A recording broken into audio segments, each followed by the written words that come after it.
So we are just a few days removed from Tesla's We Robot event. Bradford, you were there in person. I was watching it online. And I think it's probably fair to say you were impressed with what you saw being there in person and interacting with robots. Watching it online, I was a little bit less so. So we're going to break down the difference between our different experiences and cover some of the other reactions we've heard and give our overall takeaway of what this event really means for Tesla's future. Bradford, let's just start with you. What was your experience like being there in person? So at one point, I was surrounded by 6 Optimus robots on the street. Sounds They scary. had, If you just take that in isolation. yeah, It's on the street surrounded by 6 robots. each one had like 4 engineers like running security around it. So like people couldn't try to push them over. There were a lot of people who were drinking alcoholic beverages that night. People were like super fans. So I think people were wanting to do a handshake or a high five, but that didn't happen. But Tesla certainly exceeded our expectations in that they allowed the robots to be in an area that wasn't like cordoned off from the rest of the attendees. There were 2,500 attendees, and 150 of them were rumored to be CEOs of manufacturers. And that would be Tesla's first customer for the Tesla bot. So for them to see Tesla bot perform for 3.5 hours, and given the caveats, which we'll get into in a second, I think was an extremely impressive accomplishment. And what I saw was I interacted with them like when they were dancing. So it's a human voice. And it seemed like there were, in reviewing the video, it seemed like there were movements that were pre-recorded that they could queue up and they would do them. So there was a hula dance. There was different things that it could do at the bar where it poured me a drink, or at the dessert stand where it shows me a dessert. Yeah. So the one thing I'm not hearing you say is you really liked Elon's speech. And I think for those of us who are watching online, that was the big thing. That was really all we could watch was the speech. I mean, of course, we saw clips of people getting into the robocabs and interacting with the bot, but you couldn't really experience it in anything close to the same way as you did being there in person. But for me, and I think for a lot of viewers who were just watching online, you saw Elon giving a very brief speech and really with almost no new information. I think the one big piece of new information was that they're going to try to launch FSD unsupervised in California and Texas next year. That's certainly very big if true. But aside from that, it was a lot of the things that we've been hearing for like literally years. We did see a cleaner. So we saw the cleaner and there was inductive charging. Yeah. And those are like nice little bits of the puzzle that we haven't heard too much about yet. Mm-hmm. But I think what a lot of other people were really looking for was, okay, we already know how big this is. We already understand the big vision that Elon has talked about and the idea of being a shepherd. It's like, yeah, like you've been saying that for years. We already have heard all this. What I was really hoping to latch onto was what's different now that we think the timeline is actually next year. And there was really no kind of meat on the bone that would help me. I didn't need any convincing on how big the opportunity is. And that was all he was talking about. What I really wanted was, how can I believe that the probability of that good outcome is increasing now, or that the timeline is accelerating? Like, what's the actual thing that has changed that gives you this confidence now, Elon? So that was where, for me, it just felt like a little bit of a miss. But I know there was, and I agree with you. Like we didn't like getting another timeline from Elon wasn't the best. Yeah, I was hoping for some data around disengagements where they could show us this curve that's declining over time and getting underneath a certain threshold where you're not needing human intervention. So we didn't get that. The event started late. The reason for that were there were 2 medical emergencies. We're at Warner Brothers Studios, which is a working Hollywood lot. It's not an amusement park. They're very strict about safety. So they might have a low threshold for when they do a medical emergency and get an ambulance and evacuate someone or whatever. I had heard there were 2 medical emergencies. I only heard the one. That was probably another part of this that just seemed so frustrating, was that it was like waiting. It started very late. Yeah. My wife, who's like somewhat into Tesla, she gave up on the live stream after 30 minutes. So like she totally missed it. And so I think it's possible that Tesla and Elon made a decision to cut the remarks short to give the attendees a great chance to ride in the Robotaxi to experience it, but also to give us plenty of time to interact with the optimists that were at the event. So that would make sense. It seemed like a pretty, to be blunt, just like not a very great speech from Elon. It seemed very kind of curt. And at the end, when he said, "Let's party," I was like, really? That was it? That was the whole thing? Yeah, it was. I really surprised. I kind of thought we might see some stuff like the release of the app or something like that. That I think would be a good kind of interim step on this way towards actually launching a Robotaxi network. I think we were kind of left with, as I said before, just this we understanding of how big the opportunity is, but what's actually different now. I thought it might make sense to you and I have shared our views. There's been a lot of other kind of reaction videos as well, and I saw Marquez put a reaction video out today, calling it like one of the strangest events ever. And I think his point of view was pretty fair. And one of the things that he noted was that the voices were not LLMs. At least it seems very clear that they weren't. Mm-hmm. And so, meanwhile, a lot of the people were basically saying, "No, this is you're just interacting genuinely with Optimus." So it seemed like there was some level of deception. At least some people felt that way. You know, Tesla wasn't making any claims. Well, that was they weren't making any claims. Whereas like Trevor Milton with Nikola claimed that the truck was under its own power and not a pusher, that kind of thing. Yeah, Tesla didn't make any claims. Yeah, they were not using an LLM, but engineered. What we did see is the bot can have a microphone and speaker. That's pretty trivial. And I think like an API call, like bare minimum, they could do an API call to OpenAI, one of the models, and do the voice API call where the voice input goes in and that's an API call, and then voice output comes out. That's also an API call. So I think that's a trivial piece of it. I completely agree. Yeah. The bots were interacting safely. They didn't fall over for the whole 3.5 hours. And it wasn't like you're a robot company and you get 100 takes and you take the one perfect take and put that on Twitter for everyone to see. It was all out there in its nakedness in front of all the attendees there. Yeah, I think that part is impressive. The piece that I think a lot of people were confusing was like Tesla didn't technically make any claims, but at the same time, they were. It's easy to construe how you could imagine that the robot was doing all this on its own. And to me, the event that I thought about in Tesla's history was the solar roof unveil, where they took over the Desperate Housewives lot and showed the solar roof. And we found out later that it wasn't actually working. There's also that FSD release video a while ago where they actually had pre-programmed the map, but we didn't know that at the time. So there's at least a history, I think, which I think even as Tesla fans, we can admit, of Tesla pushing the envelope on what they're representing or implying, even if they didn't come out and say, this is a functioning solar tile or this is a functioning version of FSD that's not just pre-mapped to do this. So I don't know. What's your thought? Was there some element of maybe a little bit too much sizzle on the steak or not? I don't think so. Maybe we could talk about some of the weird reactions. And I hope Marquez Brownlee has a nice scalp like this, because he said he would shave his head or something if Robotaxi wasn't out by a certain date. By 2027, I think he said if Cybertaxi isn't launched by 2027, he's gonna, or if it does launch by then, he would shave his head because he just thought there's no way. So let's talk about 2 seats, maybe. Because that's pretty basic stuff. Like most taxi rides have 1 passenger, 1 driver. They say that national average is something like 1.2 passengers. Yeah, but experts tell me that you need more than 2 seats.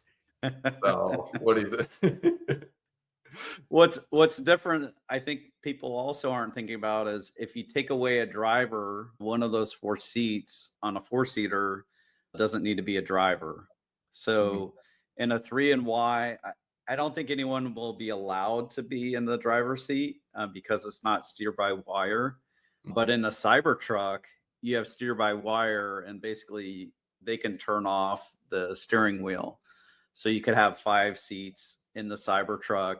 You can have 5 seats in a 6-seater Model X where someone's not allowed to be in that. And if they go to steer by wire on more, they can add more seats that way.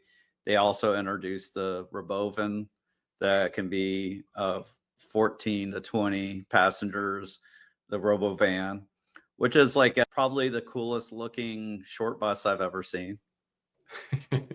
That definitely is. So yeah, I do think it was hilarious to see these reactions of experts are puzzled about why Tesla would introduce a two-seater. That was the most just ridiculous take from that event, I thought, because especially when they confirmed or reiterated that you can summon a five-seater if you need it with the Cybertruck or with the Model X or Model Y, even a Model 3. Like you meet that entire demand, with the existing fleet of vehicles.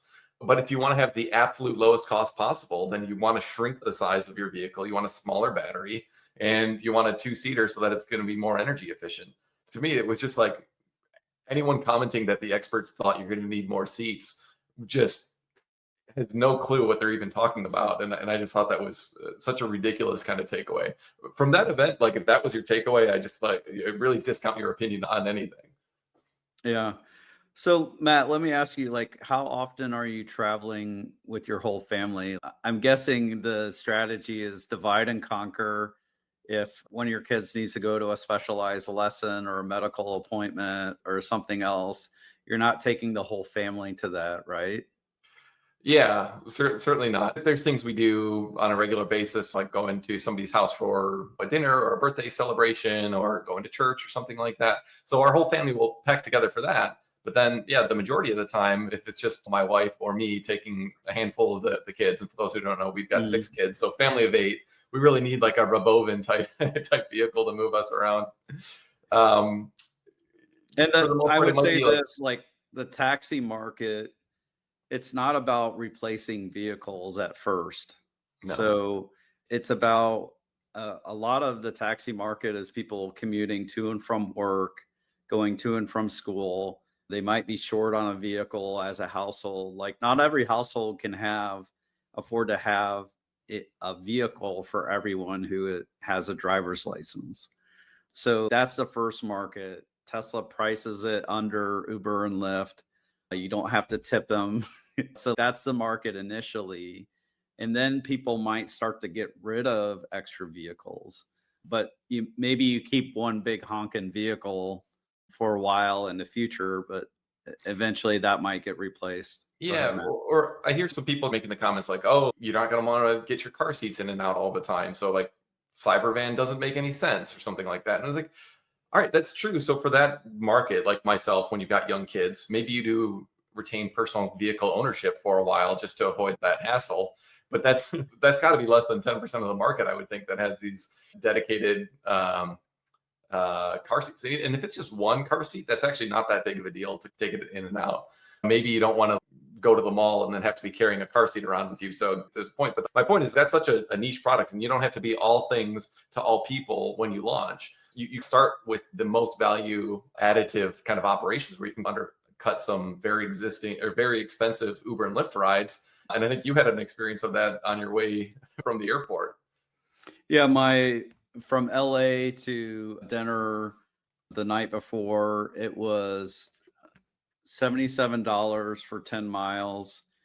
Essentially, I was paying for that driver to have waited at the LA airport for 3 hours, and I was paying for a slower trip. So it was like 40 minutes or more to go 10 miles. That's averaging 15 miles an hour. Tesla could do that trip if they have to leave the Robotaxi or the Robovan at the airport for longer. Maybe it costs more than $2 a mile, but they could easily price that at half of whatever Uber and Lyft is charging because there's no driver you're compensating.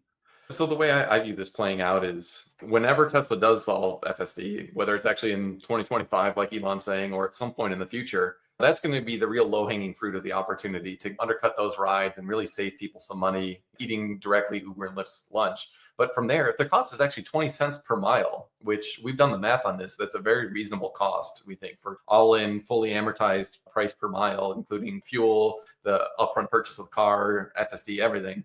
If that's the actual cost, then you'll be able to afford to price at $3 at first. And then as you get market saturation there, go down to 2, go down to 1, go down to 70 cents. And then eventually, when you get down to the 50-cent range, you're actually undercutting the personal cost of car ownership. I think the IRS puts the cost per mile of owning a vehicle right now at about 62, 63 cents, somewhere like that. If Tesla's cost is 20 cents, then all of a sudden that's where you get the huge market opportunity of undercutting personal car ownership and increasing utilization and the real massive opportunity that is. So that's why I do believe in this long-term, like really massive scale opportunity, but there's going to be a really high margin, nice opportunity in the build up to that. So I think we're in agreement that the future that Elon laid out there, we believe in, we think it's going to happen. I think the only question we have is on the timeline. And so maybe that's where this sense of, I don't know, disappointment or a bit of a missed opportunity perhaps was like, hey, we didn't need any convincing, at least the people who believe didn't need any convincing that autonomous driving and then the Optimus robots actually doing real world jobs and interacting with people. That's the future that we believe in, that I think we're very bullish on, that we think is going to be highly value added to Tesla stock. Really, I think we'll restructure it if and when they achieve that massive upside potential there, as we've outlined in some of our previous videos. But what we didn't get is anything that will give us more confidence on the timeline. So what were your thoughts on timeline after that event? And do you think it's realistic to think this time is different and we will launch in 2025? I was encouraged that Elon is already thinking about what states they're going to launch in first. I was a little bit surprised that Florida was not in that list. So maybe it's how you apply to the regulators. It's very defined in California, and California is Tesla's home turf where they have the most data. There might be half of the Teslas in the US might be in California. They have a lot of data there to make it work really well. We heard about California and Texas. So it's good to hear that they intend to start unsupervised FSD. I said on Randy Kirk's show a few months ago that I feel like they can get it to unsupervised by the summer. So hopefully they could start the Robotaxi shortly after summer of 2025. We also saw the new hand for Optimus, and the hand I think is one of the really key things for Tesla to be happy with, to be comfortable with. It's been very painful for Tesla to have multiple AI models for all the different cars. You have different camera placements, different control regimes for how you control the car. And so they really want to settle on one design for Optimus to be happy with, so that they're not needing to train different models. So if they're happy with the hand that they showed at the event, where it was like this hand above a coffin doing handy things, handsy, then hopefully we can start to see a mass production of Optimus. Maybe that's within 6 months if they're happy with the hand. Those are my thoughts on timeline. Go ahead. I do think, like you said, some of the getting an API to work with where you can actually tag an LLM into this model and say, oh no, Optimus, this screw needs to be over here, or you need to pick up this battery cell and do it in rows of 4, not rows of 3, or something like that. Like, I do think that's a pretty small update, but it's one that they haven't quite figured out yet. Bit of work to do probably on fine-tuning the hardware. The software also needs some work, but I think we are in agreement that that's not as big of a deal, at least for right now. I think in the long term, to be able to get it to do the wide variety of tasks that it will need to do, like folding laundry and frying an egg and whatever, like that actually is like that training engine that you're going to need to have of how do you incorporate all of this feedback from all the Optimuses that are out there in the fleet. How do you incorporate all that so that they all get smarter and eventually up to the level of an average human? There's a large, absolutely massive amount of work to get done there, but I do agree with you. Kind of manufacturing is the first and most obvious step, and I think we could see that as early as next year. So I don't know. I'm kind of in this. What they didn't show us was the software. So they didn't show us like the process that they use to train the Optimi or to capture movements with Optimi. They didn't show that. They didn't show the software or like how the engineer was commanding the robot to cycle through different dances or do commands while interacting. But that's there. So I think manufacturers would realize this. So I think I'm optimistic about Optimus. I'm optimistic about your flamingo shirt. I'm a big fan of that.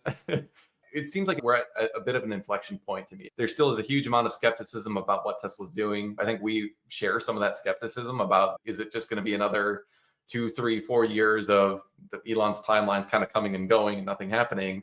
Or is this time different? And to me, this time actually feels a bit different. But I'm not quite sure I'm ready to stick my neck out and say, I think like with 80% certainty, FSD unsupervised is going to launch next year and we'll have actual commercial sales of Optimus.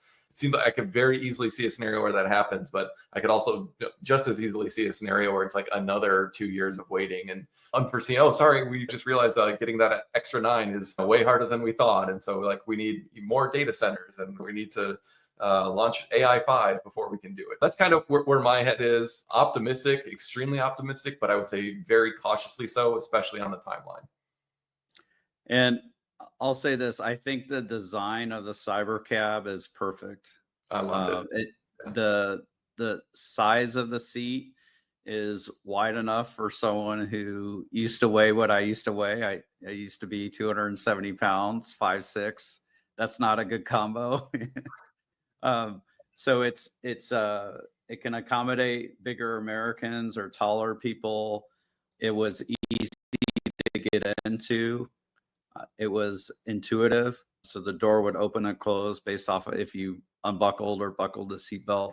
And I'm guessing to put luggage in the back, it's ergonomically the best choice. So like a really good height, so you don't have to lift your luggage way up high to get in there, but it's just right.